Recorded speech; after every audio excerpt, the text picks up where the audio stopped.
You are once again welcome to Evangelist Inyimakalu TV Treasury of Excellent Knowledge.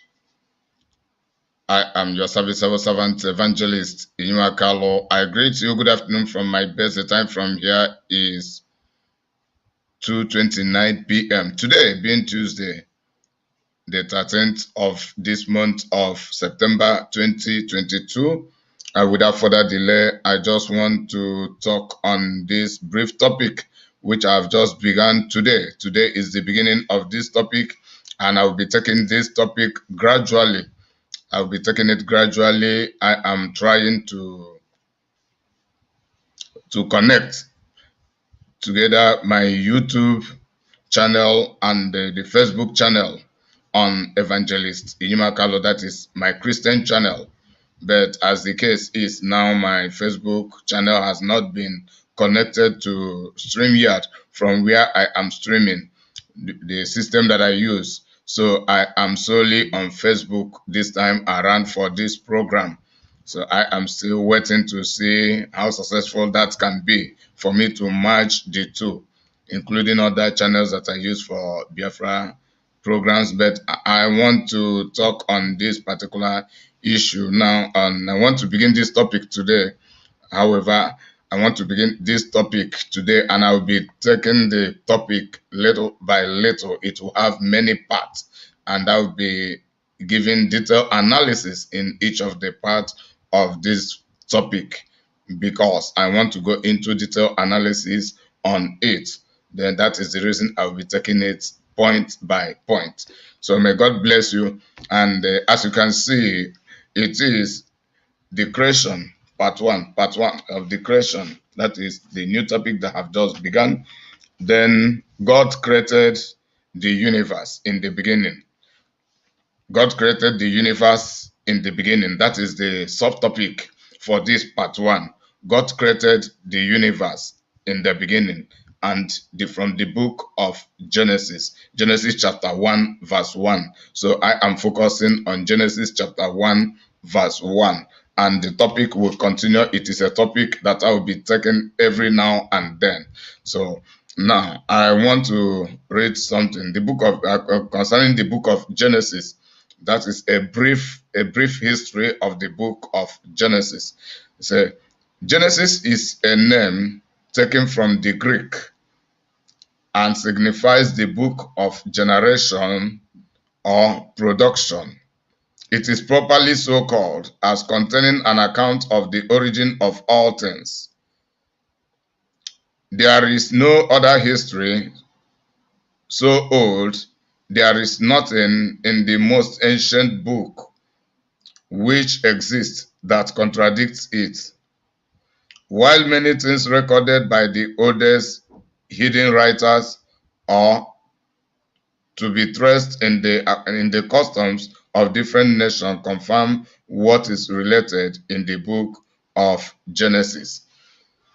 So Genesis is the record of the beginning of everything for real. And this is to attest. I read this thing from Bible commentary. Bible commentary, that is from a Bible, expositor's Bible, written by the Bible historians. In combination, Bible history in combination with archaeological discovery with facts and the figure. So it doesn't matter who believes on this truth or not. God began everything, and the Bible has the record, and the record is recorded in the book of Genesis, starting from chapter 1 going on. So God is the beginner of everything. So that is one fact we must know. Then going into the analysis of the day. From King James Version of the Bible, say Genesis chapter 1, verse 1. In the beginning, God created the heaven and the earth. In the beginning, God created the heaven and the earth. God did this in the beginning. It is not that God created the heaven and the earth, as the Bible used the term, the heaven and the earth, when the creation was already in process, or when the heaven and the earth were already in existence. No. Rather, God created them in the beginning.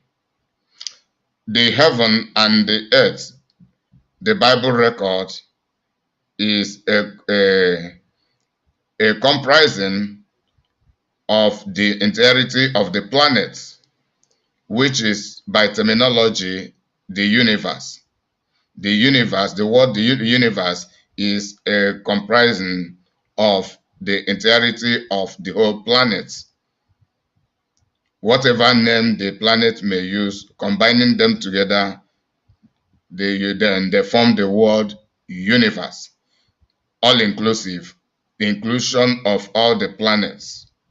So God created them in the beginning. They never existed on their own. And without God, without God, no one could make it happen.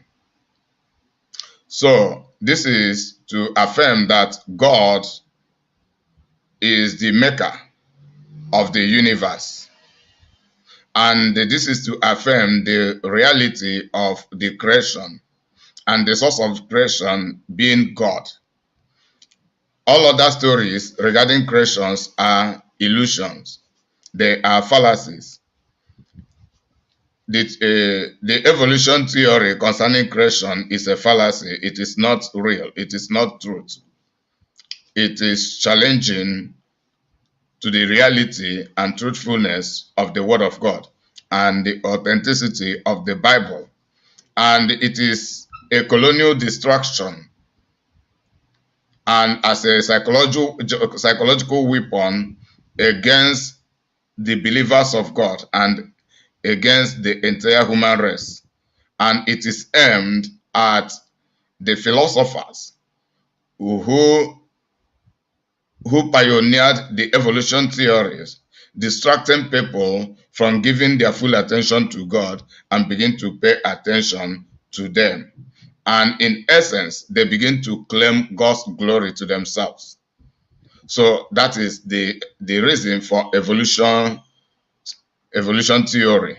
Evolution theory is a lie. It is not true. The truth is that there is the authenticity, reality of creation. So this is some of the things we have to grasp from the Genesis record of chapter 1 verse 1. In the beginning, God created the heaven and the earth. Then what are some other factors from this verse 1? This verse 1 unveils that God is a creator, and the creation is one of the attributes of God. I mean, one of the characteristics, one of the potentials of God. That means God is creative. This creation stands for innovativeness, and God is innovative. God is the chief innovator. God is the chief engineer. God is the chief scientist and technologist. God began science and technology evident in the creation. Nothing had existed before this time. Nothing had existed before this time. God really began innovativeness, creativity, development. These are the revelations, the Bible revelations from this Genesis chapter 1 verse 1. So as this lesson will be progressing, I will be touching to too many other factors concerning this creation. So creativity is God's wisdom. God's wisdom revealed in the creation, creativity. And it is popular said that inventions or invention is born out of necessity.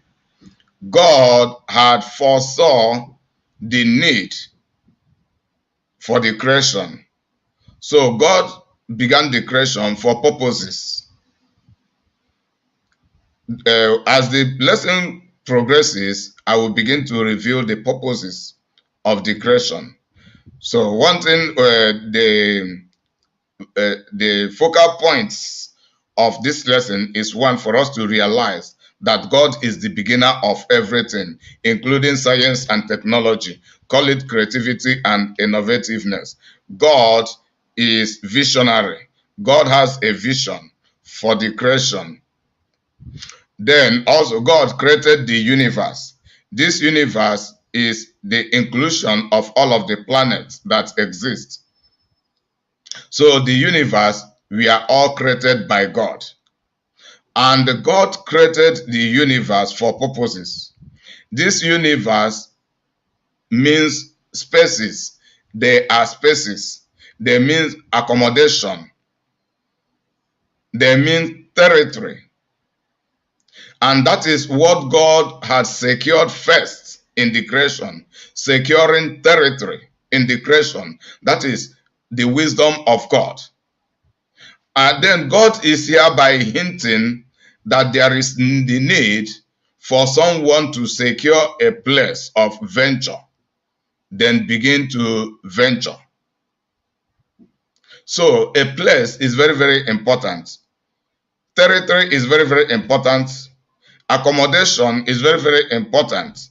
Location is very, very important.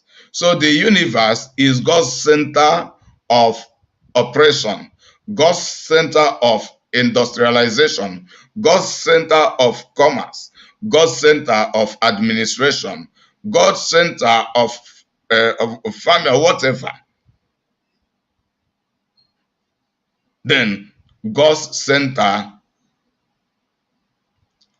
God's center of profitability, making profits from his ventures. Just like we human beings, we have our workplaces, we have our business centers, and we have our homes. We who are Christian have our church auditoriums where we gather for things to happen. When we go to the church auditorium, we go there to fellowship with our fellow Christians, to worship God. When we go to a business center, we go there to run our businesses, to make money out of it.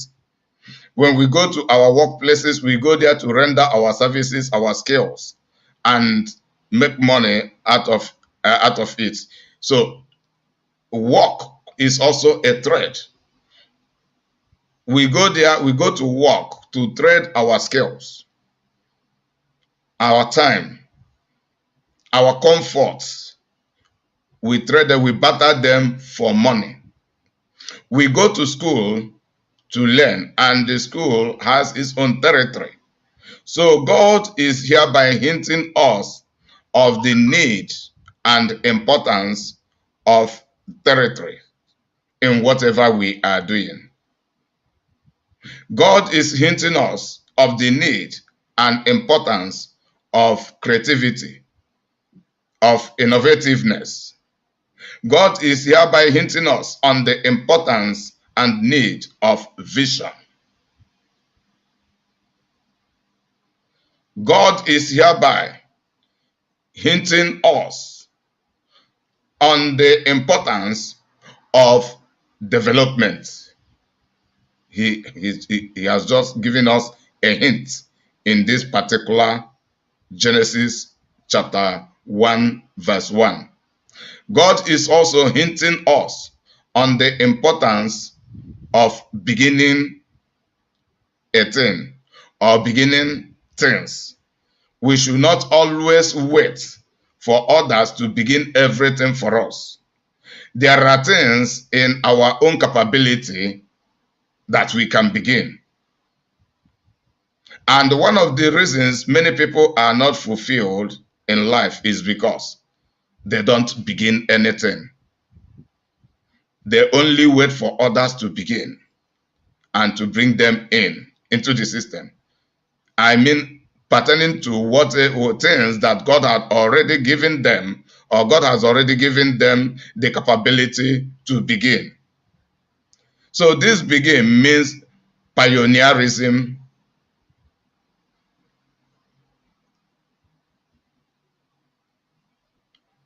It means architecture.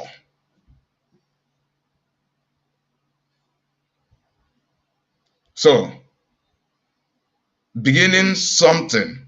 What is it that you can begin? And why have you not begun it?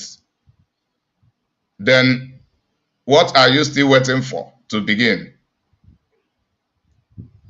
Then, what do you think about beginning? Do you have a vision for beginning? What is it that you can create?